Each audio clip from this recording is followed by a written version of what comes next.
नमस्कार दोस्तों, क्या आप जानते हो गूगल पर हर दिन 8.5 बिलियन से ज्यादा गूगल सर्चेस किए जाते हैं। ये ऐसा हो गया कि मान लो दुनिया में रहने वाला हर एक इंसान दिन में एक बार कुछ ना कुछ गूगल सर्च करता हो। अपने आप में कोई छोटी बात नहीं है, लेकिन इससे भी कमाल की चीज ये है कि ये सब करना बिल्कुल फ्री है। और ना सिर्फ गूगल सर्च, गूगल का ऑलमोस्ट हर एक product completely free to use है। यूट्यूब पर वीडियोस देखना फ्री है, जीमेल का इस्तेमाल करना फ्री है, गूगल मैप्स का यूज करना फ्री है। इतना सब कुछ फ्री देने के बावजूद भी गूगल की जो मार्केट कैप है वो $2 ट्रिलियन से ज्यादा की है। ये कैसे हो सकता है? कैसे गूगल इतनी सारी सर्विसेज हमें फ्री में दे सकता है? हमसे कोई पैसा नहीं लेता, लेकिन फिर भी इतनी अमीर कंपनी बन गया। आइए समझते हैं दोस्तों इंटरनेट की सबसे फेमस कंपनी का बिजनेस मॉडल आज के इस वीडियो में।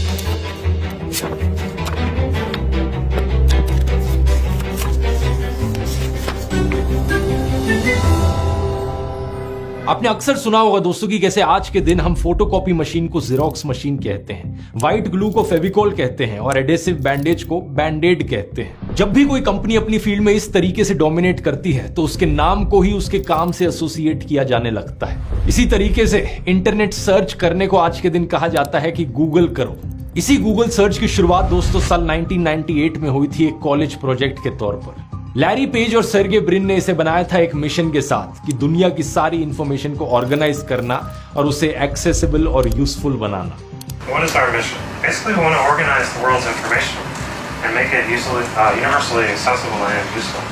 शुरुआती दिनों में गूगल सिर्फ एक सिंपल सा सर्च इंजन था जो कि कुछ ऐसा दिखता था। इंटरनेट पर सर्च करने के लिए एक बड़ी सिंपल सी वेबसाइट। गूगल जो शब्द है अपने आप में, इसका खुद से कोई मतलब नहीं होता, लेकिन ये गूगल शब्द से इंस्पायर्ड है। गूगल एक नंबर का नाम है। 1 के बाद 100 जीरोस लगा दो। जैसे 1 के बाद अगर 3 जीरोस आएंगे तो हम उसे 1000 कहेंगे, 1 के बाद 4 जीरोस आएंगे तो 10,000 कहेंगे। ऐसे ही 1 के बाद अगर 100 जीरोस आएंगे तो उस नंबर को गूगल कहा जाता है। इस कंपनी का नाम गूगल इसी चीज को दर्शाने के लिए चुना गया कि हमारा सर्च इंजन इंटरनेट पर इतनी सारी इंफॉर्मेशन ढूंढ कर लाएगा कि वो गूगल्स में होगी। अगर आप बहुत पुराने यूजर हो इंटरनेट के तो आपको याद होगा कि उस जमाने में जब गूगल सर्च किया करते थे तो एक्चुअली में ढेर सारे रिजल्ट पेजेस आते थे और गूगल इन रिजल्ट पेजेस को नीचे 1 2 3 4 5 एंडलेसली दिखाता रहता था और अपने नाम को भी ऐसे इतने सारे ओस के साथ नीचे लिखता था। साल 2000 में गूगल ने अपना पहला सबसे बड़ा कदम उठाया। इन्होंने एडवर्ड्स का सिस्टम इंट्रोड्यूस किया। इसे आज के दिन गूगल एड्स बुलाया जाता है। इसके चलते जो बिजनेसेस थे वो पैसे दे सकते थे अपनी एड्स डिस्प्ले करने के लिए गूगल के सर्च रिजल्ट्स पेजेस पर। आगे इसकी वीडियो में बात करेंगे कि कैसे ये गूगल का सबसे बड़ा बिजनेस मॉडल बना। लेकिन ओवर द इयर्स गूगल ने धीरे धीरे कई सारे प्रोडक्ट्स और सर्विसेज ऑफर करने शुरू किए। साल 2004 में पहली बार जीमेल इंट्रोड्यूस किया गया। 2005 में गूगल मैप्स इंट्रोड्यूस किया गया जिसने दुनिया का नक्शा ही बदल दिया।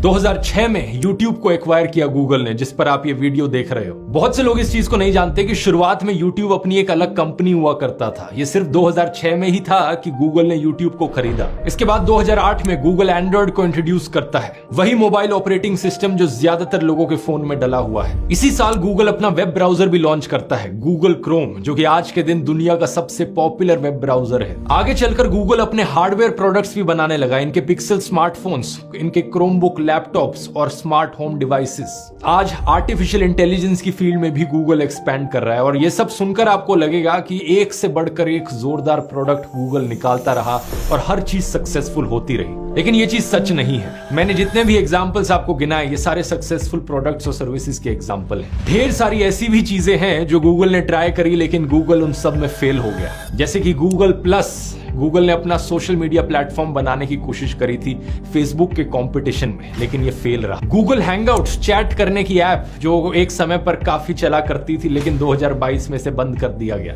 गूगल नेक्सस टैबलेट्स, ये भी एक टाइम पर बहुत फेमस हुए थे आईपैड के कंपटीशन में, लेकिन एक टाइम के बाद गूगल ने इन्हें भी बंद कर दिया। Google podcast, Google glass, Google wave, Google reader failures के एग्जाम्पल असलियत में कहीं ज्यादा है सक्सेसेस के कंपैरिजन में। विकिपीडिया पे जाकर अगर आप पूरी लिस्ट देखोगे तो 200 से ज्यादा ऐसे प्रोडक्ट्स और सर्विसेज हैं जो गूगल के फेल हुए हैं। और यहीं पर हम सबके लिए एक बहुत बड़ी सीख है, failure is the mother of all successes. सही मायनों में सक्सेस अचीव करने के लिए आपको बहुत बार फेल होना पड़ेगा। इन सारे सक्सेसेस और फेलियर्स को ध्यान में रखते हुए जानते हैं आज के दिन गूगल सबसे ज्यादा पैसे किस चीज से कमाता है? अपने सबसे पुराने business model Google search ads से।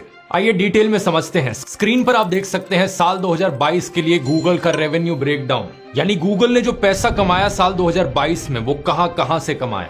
टोटल $280 बिलियन का रेवेन्यू है, जिसमें से 58% पैसा यानी कि $162 बिलियन आता है गूगल सर्च पर दिखाई जा रही एड्स से। इसके बाद second biggest source of income है गूगल नेटवर्क एड्स। अलग अलग वेबसाइट्स पर जो आप एड्स देखते हैं जो गूगल के साथ पार्टनर करती हैं, गूगल यहां से $32.78 बिलियन कमाता है। थर्ड नंबर पर है यूट्यूब एड्स, $29 बिलियन यहां से आते हैं, यानी कि जो एड्स आप इस वीडियो के बीच में देखोगे। यहां एक बड़ी इंटरेस्टिंग चीज है कि यही एड्स हम यूट्यूबर्स के लिए भी एक इनकम का सोर्स है। जो पैसा एडवर्टाइजर्स पे करते हैं इन एड्स को दिखाने के लिए, वो क्रिएटर्स और गूगल के बीच में स्प्लिट किया जाता है।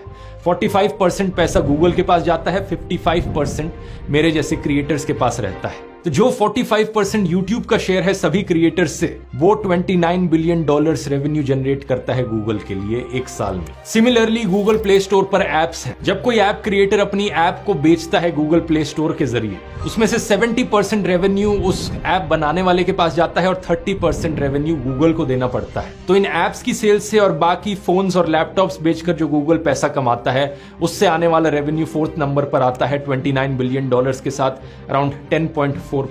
और फिर आखिरी मेजर रेवेन्यू सोर्स है गूगल क्लाउड, $26 बिलियन के साथ। अब दिलचस्प चीज ये भी है देखनी कि गूगल ये पैसा खर्च कहां पर करता है। करीब $40 बिलियन खर्च किए जाते हैं रिसर्च एंड डेवलपमेंट में, ताकि और नए प्रोडक्ट्स और सर्विसेज की रिसर्च करी जा सके और नए फेलियर्स अटेम्प्ट किए जा सके। करीब $44 बिलियन पैसा खर्च किया जाता है नॉन प्रोडक्शन कॉस्ट में, जैसे कि ऑफिसेज को रेंट करना, एडवर्टाइजिंग, मार्केटिंग, अकाउंटिंग पर खर्च करना, एम्प्लॉयज की सैलरी देना। टोटल खर्चा इनका आता है सारे एक्सपेंसेस मिलाकर करीब $207 बिलियन, जैसा आप स्क्रीन पर देख सकते हैं। ये पूरी इनकी कंपनी की बैलेंस शीट है। यहां आप ये भी देख सकते हैं कि इनकम बिफोर टैक्सेस $71 बिलियन बनता है 2022 में।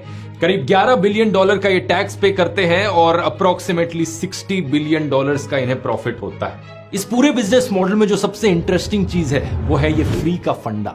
आखिर ये फ्री चीजें देकर कैसे पॉसिबल है प्रॉफिट कमाना? इसके पीछे दो कारण है। पहला तो है कि ये फ्री चीजें सारी कंप्लीटली फ्री नहीं है। बेस लेवल प्रोडक्ट्स के फ्री हैं, लेकिन अगर आपको प्रीमियम सर्विस चाहिए तो आपको पैसे पे करने पड़ते हैं। ये एक बड़ी कॉमन बिजनेस स्ट्रैटेजी है जिसे फ्रीमियम मॉडल कहा जाता है, फ्री प्लस प्रीमियम, और बहुत सी कंपनीज इसका इस्तेमाल करती हैं। स्पॉटिफाई, लिंक्डइन, जूम और अब तो ट्विटर भी इसका इस्तेमाल करता है। सिंपल शब्दों में कहा जाए, जो बेसिक चीज होगी वो आपको फ्री में दी जाएगी, लेकिन अगर आपको प्रीमियम सर्विस चाहिए तो उसके लिए आपको पैसे पे करने पड़ेंगे। जैसे कि जीमेल इस्तेमाल करना फ्री है, लेकिन उसकी स्टोरेज लिमिट है 15 GB की। उससे ज्यादा स्टोरेज चाहिए तो आपको पैसे पे करने पड़ेंगे।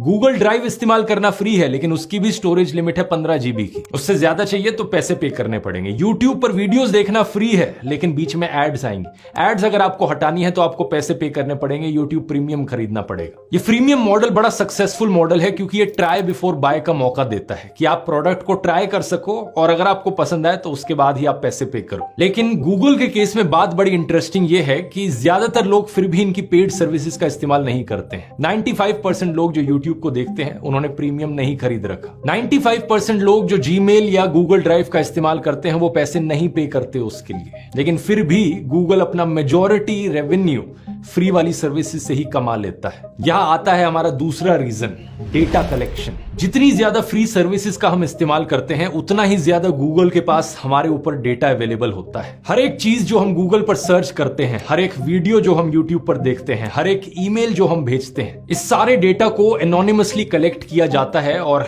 टारगेटेड एडवर्टाइजिंग के लिए इस्तेमाल किया जाता है। आपने ये चीज खुद भी होते हुए देखी होगी। अगर आप यूट्यूब पर किसी हेल्दी रेसिपी के बारे में सर्च करोगे तो गूगल पर वेबसाइट्स पर घूमते वक्त आपको एड्स आने लगेंगी हेल्दी टिफिन सर्विसेज या न्यूट्रिशनिस्ट की। अगर आप गूगल पर दुबई के होटल्स के बारे में सर्च कर रहे हो तो आपको एड्स आने लग जाएंगी दुबई टूरिज्म की, दुबई की अलग अलग टूरिस्ट अट्रैक्शंस की। गूगल एक बड़े ही एडवांस मशीन लर्निंग एल्गोरिथम का इस्तेमाल करता है टारगेटेड एड्स दिखाने के लिए, और सिर्फ एड्स के लिए नहीं बल्कि नॉर्मल सर्च रिजल्ट्स दिखाने के लिए भी गूगल पर एक बड़े कॉम्प्लेक्स एल्गोरिथम का इस्तेमाल किया जाता है। आपके कुछ सर्च करने पर कौन सी वेबसाइट ऊपर दिखेगी सर्च रिजल्ट्स में, कौन सी वेबसाइट नीचे दिखेगी और कैसे अपनी वेबसाइट को ऊपर रैंक कराना है, ये चीज आज के दिन अपने आप में एक अलग साइंस बन चुकी है। इसे कहा जाता है SEO यानी कि सर्च इंजन ऑप्टिमाइजेशन। आपका एज ग्रुप क्या है, आप एक आदमी हो या औरत हो, आप किस देश में रहते हो, किस शहर में रहते हो, किन चीजों के बारे में आप सर्च करते हो, क्या चीजें आपको पसंद है, इन सारी चीजों के बेसिस पर आपका एक प्रोफाइल बनाया जाता है। और दूसरे पर्सपेक्टिव से जो एक एडवर्टाइजर होता है वो इन सारी चीजों को चूज कर सकता है। आपका एक छोटा सा बिजनेस है कपड़े बेचने का या चश्मे बेचने का, और आप चाहते हो कि आपकी एड 18 से 25 साल की लड़कियों को दिखे जो स्पेसिफिकली एनसीआर के रीजन में रहती हो। तो ये चीजें आप चूज कर सकते हो और फिर आप कुछ कीवर्ड्स चूज कर सकते हो जैसे कि सनग्लासेस या साड़ीज, और गूगल का काम यहां पर बन जाता है एक एडवर्टाइजर को एक यूजर से मैच करने का। अगर आपका एज ग्रुप, रीजन और जेंडर मैच हो रहा है और आपने गूगल पर सनग्लासेस से कोई रिलेटेड वर्ड सर्च किया या यूट्यूब पर आपने उससे कोई रिलेटेड वीडियो देखा जैसे कि आपने किसी सनग्लास का रिव्यू देखा, तो गूगल को पता लग जाता है कि इस एड के लिए आप टारगेट कस्टमर हो और गूगल आपको ये एड दिखाएगा। ये एक बहुत सिंप्लीफाइड एक्सप्लेनेशन है, लेकिन मोटे मोटे तौर पर गूगल एड्स इसी तरीके से काम करती है।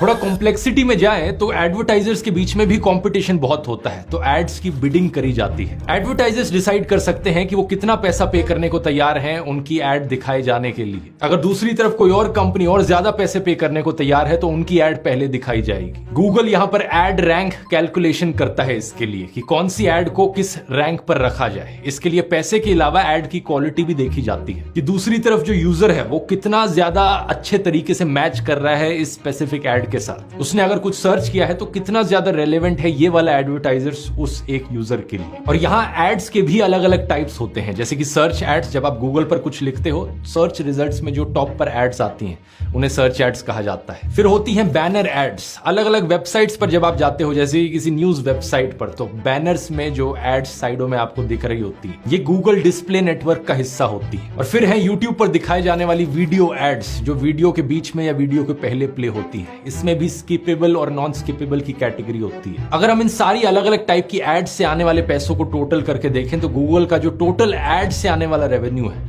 वो $237 बिलियन है। और वैसे ही 2022 में इनका टोटल रेवेन्यू था $280 बिलियन। तो 280 में से $237 बिलियन तो सिर्फ इन एड से ही कमाता है गूगल। इस चार्ट को देखिए, साल भर साल आप देख सकते हैं गूगल का एडवर्टाइजिंग रेवेन्यू कितना था। ऑलमोस्ट एक एक्सपोनेंशियल ग्रोथ यहां देखने को मिल रही है। पिछले 20 सालों से ये रेवेन्यू बढ़ता ही रहा है और 2020 से 21 में आप देखेंगे एक बहुत बड़ा जंप आया है। ये कोविड की वजह से था। ज्यादातर लोग अपने घरों में बैठकर इंटरनेट पर समय बिता रहे थे, ज्यादा एड्स देखी जा रही थी, ज्यादा एडवर्टाइजर्स एड्स पर पैसे खर्च कर रहे थे, तो गूगल का रेवेन्यू उस समय में इतना बढ़ गया। और गूगल यहां इकलौती कंपनी नहीं है जो इस तरीके से टारगेटेड एडवर्टाइजिंग पर निर्भर करती हो अपने बिजनेस के लिए। मेटा की फेसबुक और इंस्टाग्राम का भी यही हाल है। 2023 में मेटा का एनुअल एडवर्टाइजिंग रेवेन्यू $131 बिलियन का था। अमेज़न भी इसी तरीके से एड्स दिखाकर पैसे कमाता है। आप सोचोगे अमेज़न को एड दिखाने की क्या जरूरत पड़ी जब अमेज़न ऑलरेडी प्रोडक्ट्स बेचकर अपनी वेबसाइट पर पैसे कमा रहा है। एक्चुअली में वो प्रोडक्ट्स बेचने से जो परचेज हिस्ट्री का डेटा निकल के आ रहा है यूजर्स के बारे में, वो और भी ज्यादा इंपॉर्टेंट है गूगल के डेटा से। क्योंकि गूगल को तो सिर्फ ये पता लगता है कि आपका इंटरेस्ट किस चीज में है। यूट्यूब पर आप किसी वीडियो को देख लेते हो या गूगल सर्च में आप किसी चीज को सर्च कर लेते हो अपने इंटरेस्ट से, लेकिन अमेज़न को ये पता होता है कि आपने कौन से प्रोडक्ट्स खरीदे हैं। इन प्रोडक्ट सेल से और एक्यूरेटली आपको टारगेट किया जा सकता है। पता है कि इस तरीके की चीजें आपको खरीदनी पसंद है, तो उसी तरीके की चीजों की एड आपको और दिखाई जा सकती है। इसी के चलते अमेज़न ने $46.9 बिलियन अपना रेवेन्यू जनरेट किया सिर्फ एडवर्टाइजिंग से। पिछले 20 सालों में इसी एक बिजनेस मॉडल के बल पर इन सारी कंपनीज ने इंटरनेट को डोमिनेट किया है। लेकिन अब लग रहा है कि इस मॉडल में क्रैक्स आने शुरू हो चुके हैं। इसके पीछे दो बड़े कारण हैं। पहला तो है प्राइवेसी कंसर्न्स। लोगों को चिंता होती है कि क्या क्या चीजें गूगल को आपके बारे में पता है, आप क्या खाते हो, कहाँ रहते हो, कहाँ काम करते हो, इवन किन डिजीजेस से आप सफर करते हो, क्योंकि अक्सर लोग गूगल सर्च करते हैं उन चीजों के बारे में। क्या आपकी रिलेशनशिप्स हैं, किन प्रॉब्लम्स को आप फेस कर रहे हो अपनी जिंदगी में। Well, I think Google does have more information than Facebook does. I don't know that it's a bad thing. I think it helps make the product better. 2023 की इस खबर को देखिए, गूगल ने $93 मिलियन का फाइन पे किया था कैलिफोर्निया की स्टेट को, क्योंकि गूगल यूजर्स की लोकेशन को ट्रैक कर रहा था इवन दो यूजर्स ने लोकेशन हिस्ट्री को ऑफ कर रखा था। जैसे जैसे लोगों में अवेयरनेस बढ़ रही है प्राइवेसी को लेकर, लोग कम इंफॉर्मेशन शेयर कर रहे हैं इंटरनेट पर, और जितनी कम इंफॉर्मेशन इन वेबसाइट्स के पास जाएगी उतनी ही खराब रहेगी इनकी एड टारगेटिंग। और अगर एड टारगेटिंग खराब है तो एडवर्टाइजर्स इतने पैसे खर्च नहीं करना चाहेंगे, जिससे कि इनके रेवेन्यू पर असर पड़ेगा। लेकिन दूसरी प्रॉब्लम इससे भी ज्यादा बड़ी है। एक फेमस कहावत है जो आपने सुनी होगी, don't put all your eggs in one basket. अपने सभी अंडों को एक टोकरी में मत रखो, कहीं वो टोकरी गिर गई तो सारे अंडे टूट जाएंगे। ये एडवर्टाइजिंग का मॉडल पूरी तरीके से बिखर जाएगा अगर किसी दिन लोगों ने गूगल सर्च को ही इस्तेमाल करना बंद कर दिया किसी कारण से। तो ऑलरेडी टाइम के साथ साथ गूगल सर्च की रिलायबिलिटी कम होती गई है। पहले सिर्फ आपको एक एड ऊपर दिखती थी, लेकिन अब आप किसी चीज को सर्च करोगे तो पहले टॉप सर्च रिजल्ट्स एड्स ही होंगी। अगर सर्च करने पर सिर्फ एड्स ही एड्स हर जगह दिखती हैं तो उन सर्च रिजल्ट्स की यूजफुलनेस कम होने लगती है। और अब इमेजिन करो एक ऐसा कॉम्पिटिटर आया जो आपको एग्जैक्टली वही दिखाए जो आप सर्च करना चाहते हो बिना किसी एड्स के, जैसे कि चैट जीपीटी जैसा प्लेटफॉर्म। एक सवाल आप चैट जीपीटी से पूछो, आपको सीधा एक पैराग्राफ में डायरेक्ट आंसर मिलता है बिना किसी एड्स के। लेकिन वही सवाल अगर आप गूगल सर्च पर डालोगे तो ढेर सारे रिजल्ट्स आपको मिलेंगे जिनमें कई सारी एड्स मौजूद होंगी और आपको अलग अलग सर्च रिजल्ट्स की रिलायबिलिटी नहीं पता, कौन सा रिलायबल है, कौन सा ट्रस्टेबल सोर्स है, किस वेबसाइट पर क्लिक किया जाए, किस पर नहीं क्लिक किया जाए। मेरी राय में ये एआई पावर्ड चैटबॉट्स जैसे कि चैट जीपीटी गूगल के इस एडवर्टाइजिंग वाले बिजनेस मॉडल के लिए सबसे बड़ा खतरा बनेंगे आने वाले सालों में। शायद गूगल भी ये चीज जानता है, इसीलिए गूगल भी अपने आर्टिफिशियल इंटेलिजेंस के सॉफ्टवेयर्स डेवलप कर रहा है, जैसे कि जेमिनी जो कि चैट जीपीटी का एक कॉम्पिटिटर। अब ये तो आने वाला टाइम ही बताएगा कि अगले 20 सालों के लिए भी गूगल इंटरनेट का चेहरा बने रहता है या नहीं, या कोई और कंपनी इसे आके पीछे छोड़ देगी। लेकिन एक चीज फॉर श्योर है, ये जो कंपटीशन है इन अलग अलग कंपनीज के बीच में, एक कंज्यूमर के लिए, हम लोगों के लिए एक अच्छी चीज है, क्योंकि हमें बेटर सर्विसेज और प्रोडक्ट्स मिलेंगे। आर्टिफिशियल इंटेलिजेंस को अगर आप इसी तरीके से डिटेल में अब समझना चाहते हैं तो इस वीडियो में मैंने उसे समझाया है, यहां क्लिक करके देख सकते हैं। बहुत बहुत धन्यवाद।